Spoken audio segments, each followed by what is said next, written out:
And this is, I think, the greatest public speaking summit that I have ever been to. So we know words matter.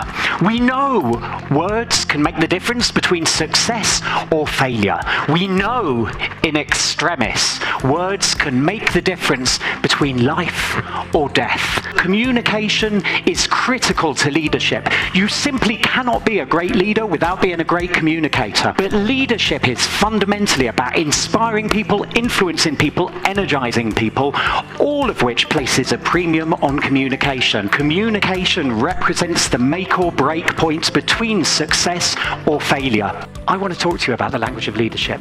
You see the difference it makes instinctively, and this is why every single politician, when they walk on the stage, the first thing they always do is find someone at the back of the room to go like that to. I'm safe, you can trust me.